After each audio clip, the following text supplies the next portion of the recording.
우리 그리스도인이 누릴 수 있는 최고의 축복은 바로 제사함의 은혜입니다.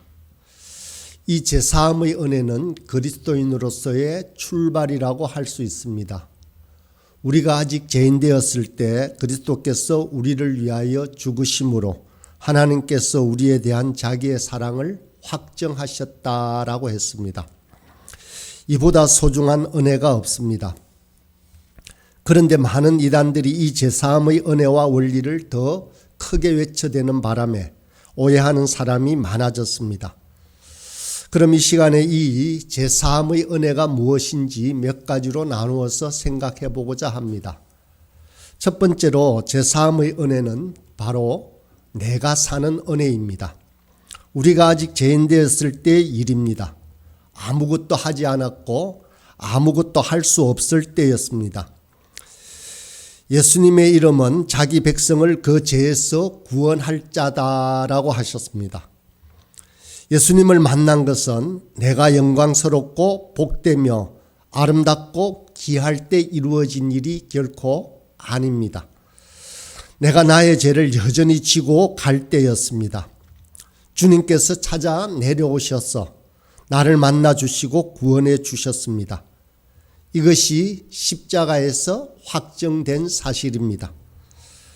내가 지은 죄를 대신 짊어져 주시고 다 사해 주신 주님께서 내가 행한 이 일을 믿기만 하여라 라고 말씀하셨습니다. 그래서 우리는 예수 그리스도를 내 구주와 주님으로 영접했습니다. 여기서부터 우리의 믿음은 시작이 되었습니다.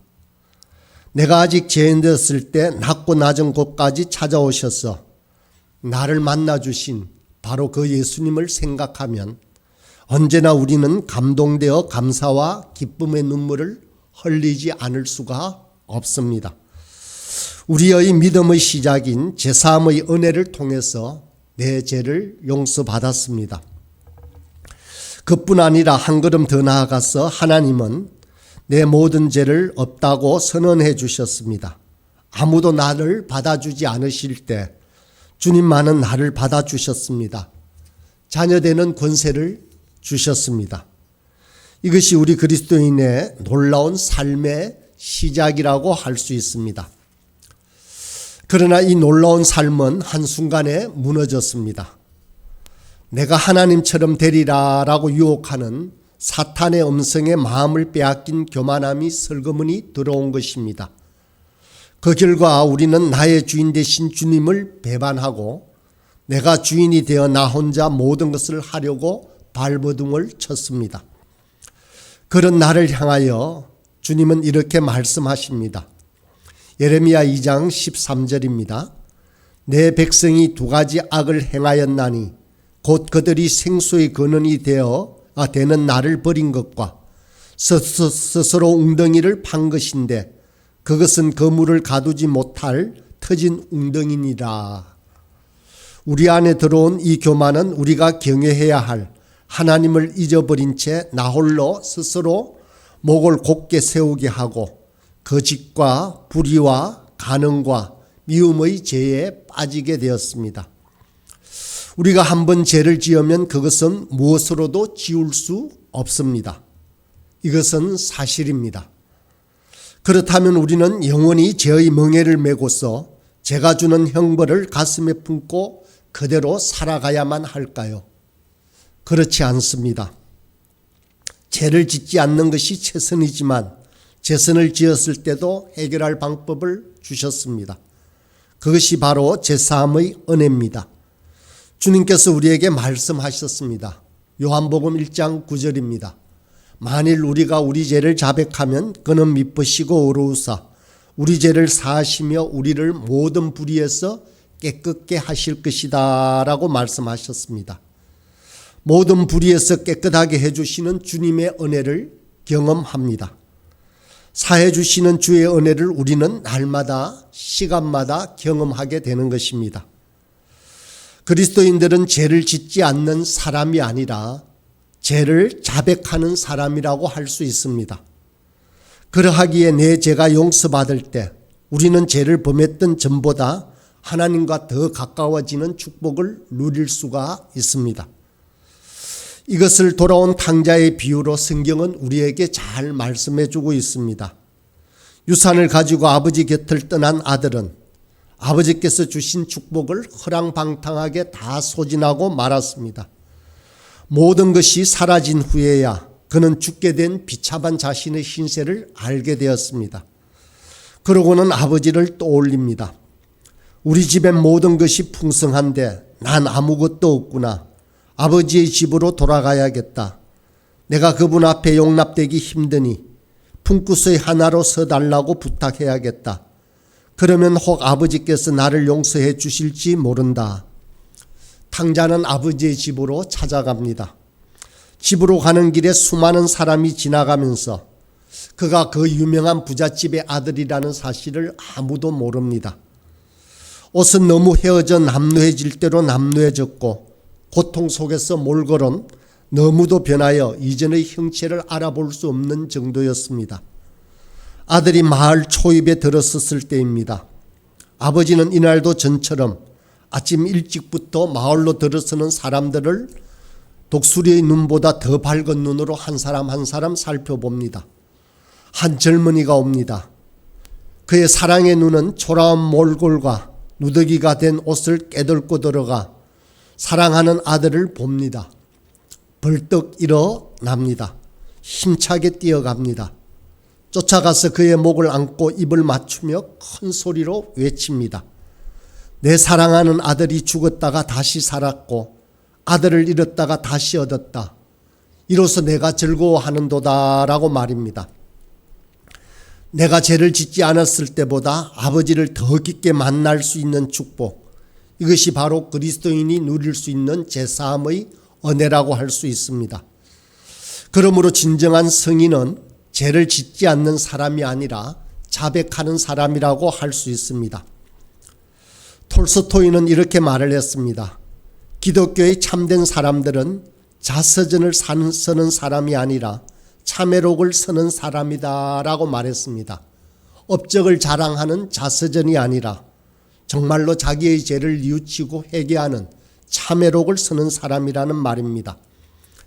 제사함의 은혜는 우리가 천국에 입성하는 날, 이 땅에서 하나님의 종으로 살다가 종으로 입성하는 것이 아니라 아버지의 아들과 딸로 입성하는 것입니다. 그것이 우리 그리스도인이 가지는 최대의 특권이자 축복이라고 할 수 있습니다. 이런 축복, 이런 은혜가 내 속에 있는 것입니다. 그래서 기독교는 제사함의 은혜를 통해서 우리 주님 앞에 가까이 나아가야 합니다. 이 죄인을 불쌍히 여겨주십시오라고 하는 회개의 기도가 우리의 잘못도 우리의 범죄도 하나님 앞에 새롭게 더 깊이 만나는 축복의 통로가 될 것입니다. 이것은 한 개인에게만 해당하는 것이 아닙니다. 국가와 민족에게도 동일하게 해당하는 사실입니다. 그래서 둘째로 제사함의 은혜는 나라와 민족이 사는 은혜이다라고 말할 수 있습니다. 오늘 본문으로 읽은 말씀입니다. 역대하 7장 14절입니다. 내 이름으로 일컫는 내 백성이 그들의 악한 길에서 떠나 스스로 낮추고 기도하여 내 얼굴을 찾으면 내가 하늘에서 듣고 그들의 죄를 사하고 그들의 땅을 고칠지라. 우리가 개인은 물론 민족이 하나님 앞에 설 때 하나님은 우리를 축복해 주시는 살아계신 하나님이십니다. 한국의 교회 역사를 보면 참으로 하나님께서 인도하시고 지켜오신 그 길임을 알 수 있습니다. 1885년 부활절 아침 언더우드 선교사가 처음으로 이 땅에 발을 디디면서 이 땅의 교회가 시작이 되었습니다. 복음이 구체적으로 전파되기 시작했습니다. 그리고 사람들이 하나님을 믿으면서 제사함의 은혜를 경험합니다. 그것이 바로 1907년 평양 장대현 교회에서 시작된 평양 대부흥운동이라 할 수 있습니다. 길선주 장로가 자신이 아간과 같은 죄인임을 고백하며 회개했을 때 이를 계기로 수많은 사람이 간음, 거짓말, 사기, 도둑질 등의 죄를 고백하며 하나님 앞에서 애통하고 울부짖어 회개하기 시작하였습니다. 이 제사함의 은혜를 통해서 이 나라 이 민족은 한없이 사랑하시고 용서해 주시고 용납해 주시는 하나님을 만나게 된 것입니다. 이 민족은 고단하고 힘든 그때 우리를 알아주시는 하나님을 만난 것입니다.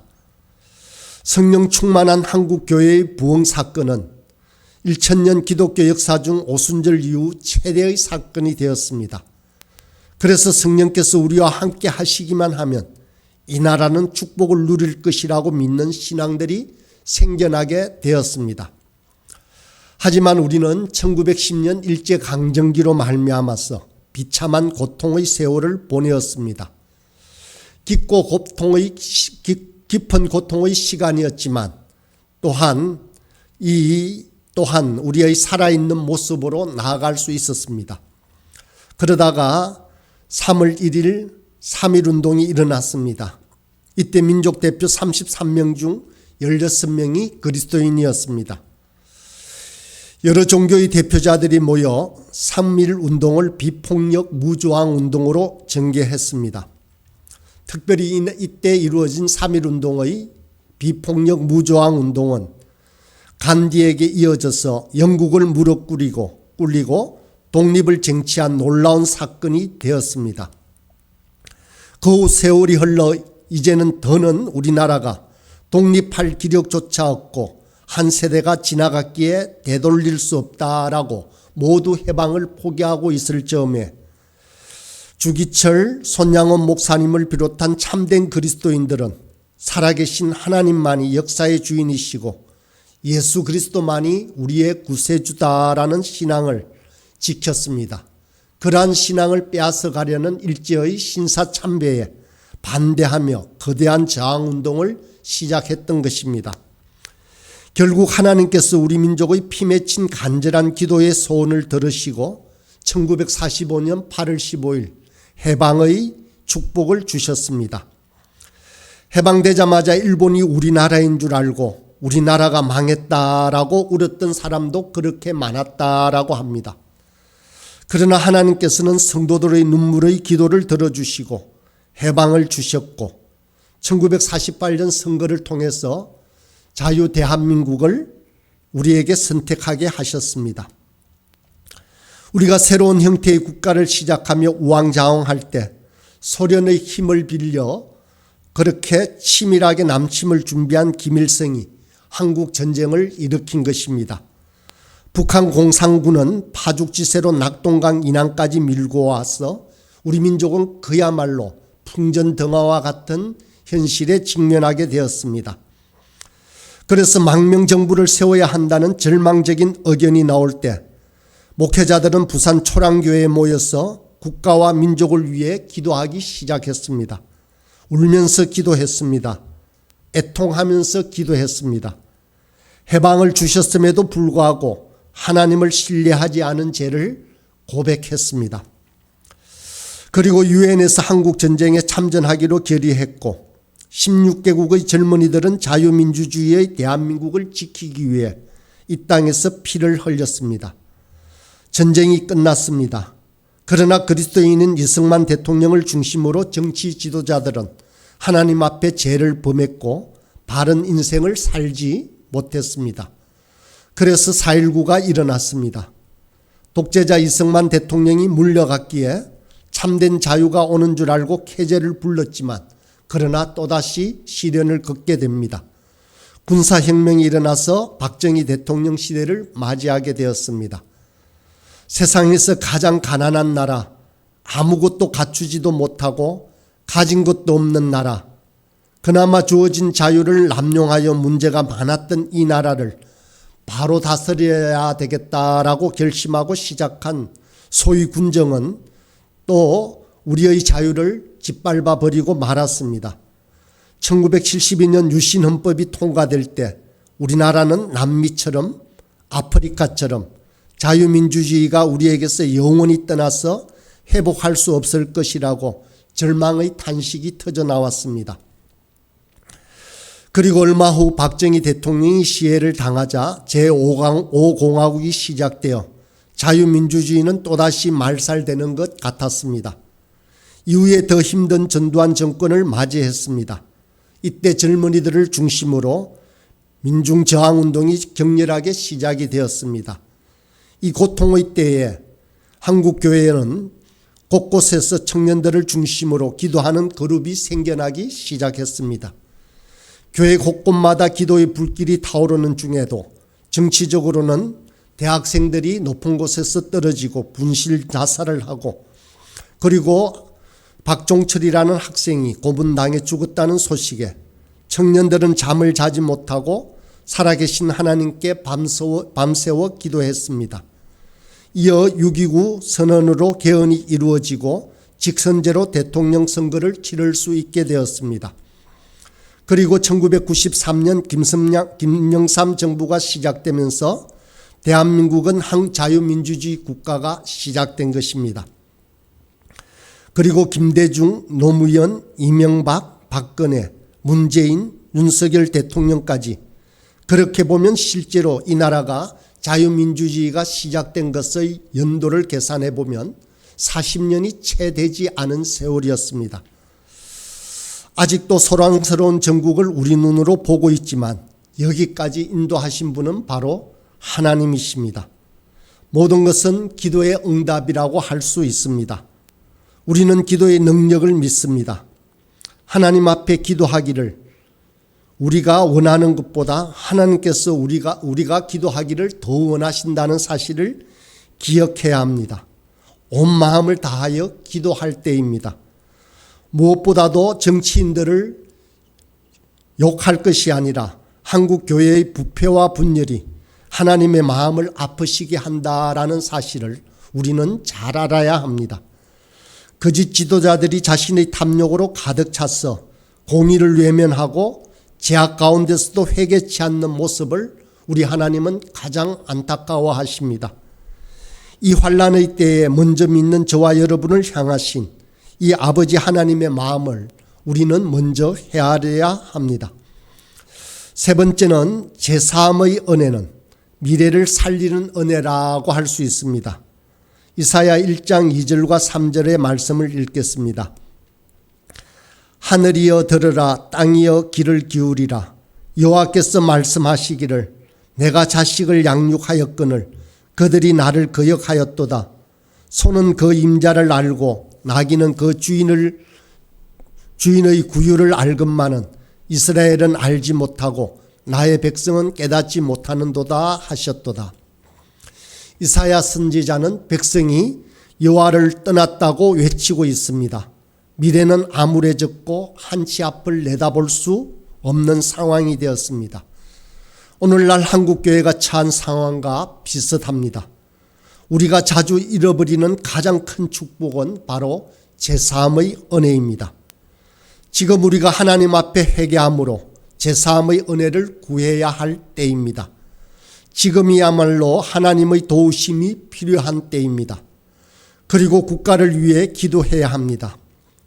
역사적으로 보면 항상 우리나라는 만국의 위기 앞에서 그 위기를 극복할 힘과 지혜가 나와 오히려 더 좋은 방향으로 발전했던 것을 기억합니다. 그래서 우리는 먼저 회개하면서 하나님께서 나라를 바른 길로 인도해 달라고 눈물로 기도해야 합니다.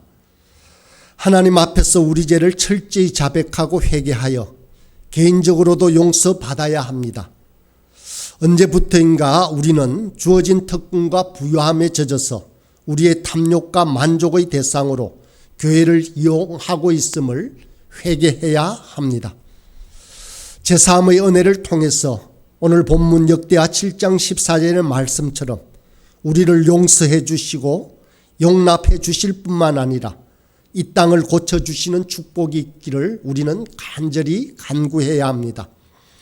우리와 가장 가까이 계신 그 하나님께 이 민족의 장래를 부탁하고 우리 후손들이 살아가는 이 땅이 아름다운 작은 천국으로 가꾸어지길 간절히 기도합시다.